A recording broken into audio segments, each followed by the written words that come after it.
الله أكبر. دوای ساڵێک لە دەستگیرکردنی ڕۆژی سێشەمە یەکەمین دادگایی سەلمان عۆدا بانگخوازی دیاری سعودی لە ڕیاضی پایتەخت بەڕێوە چوو. هەژماری معتەقەلی ئەڕەئی لە تۆڕی کۆمەڵایەتی تویتەر کە تایبەتە بەو زانا و کەسایەتیانی لەسەر بیرروبۆچوونەکانیان حکوومەتی سعودیە دەستگیری کردوون بڵاوی کردوێتەوە. لە پرۆسی دادگایەکەدا داواکاری گشتی سعودیە بە تۆمەتی تیرۆر داوای سزای لە سێدارەدانی بۆ عۆدە کردووە. معتەقیلی ئەڕەئی ئەوەشی بڵاو کردوێتەوە داواکاری گشتی سعودیە 37 تۆمەتی جۆرا و جۆری ئاڕاستی سەلمان عۆدە کردووە.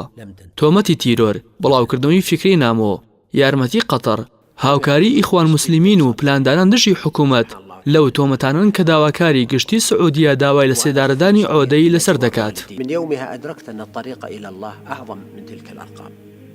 يأتي اسمك مجلجلا على لای خۆیەوە عەبدوڵڵاه عۆدا کوڕی سەلمان عۆدا لە هەژماری تایبەتی خۆی لە تۆڕی کۆمەڵایەتی تویتەر لەسەر تەندروستی باوکی تویتێکی کردووە و نووسیوێتی تەندروستی باوکم جێگیر نییە و نەخۆشی بەرزی فشاری خوێنی لەگەڵا.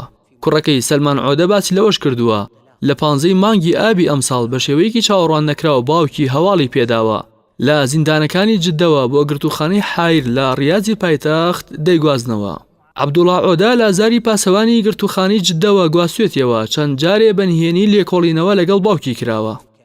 دوای بڵاوبوونەوەی تۆمەتی تیرۆر بۆ سەلمان عۆدا لایەنگرانی ئەو بانخوازە ئیسلامیە لە تۆڕی کۆمەڵایەتی تویتەر کە عۆدا زیاتر لە 14 ملیۆن فاڵۆوەری هەیە بە هاشتاگی سەلمان عۆدە تیرۆریست نییە هەڵمەتی ئیدانەی تۆمەتبارکردنی عۆدەیان دەست پێ کردووە. دەستگیرکردنی سەلمان عۆدەی 61 ساڵ لە مانگی ئەیلولی 2017 لەگەڵ 9 زانای تری سعودی لە کاتێکدا بوو محەممەد سەلمان شازادەی جێنشینی سعودیە هەڵمەتێکی چاکسازی سیاسی و ئابووری ڕاگەیاند و بەڵێنیدا ڕەوشی مافی مرۆڤ و خزمەتگوزاریەکان بەرەو پێشەوە ببات. عەوز قەڕەنی، عەبدوڵڵاه حامد، عیسام زامل، عەبدولعەزیز تەریفی و عەلی عەمری دیارترینی ئەو بانخوازانن کە هێزە ئەمنیەکانی سعودیە دەستگیری کردوون. سەرەڕای نیگەرانی و ناڕەزایی دەستگا و ناوەندە نێودەوڵەتیەکانی مافی مرۆڤ سعودیە ئامادە نییە ئەو زانایانە ئازاد بکات و تا ئێستاش بە شێوەیەکی ئاشکرا دادگاییان بەڕێوە نەچووە.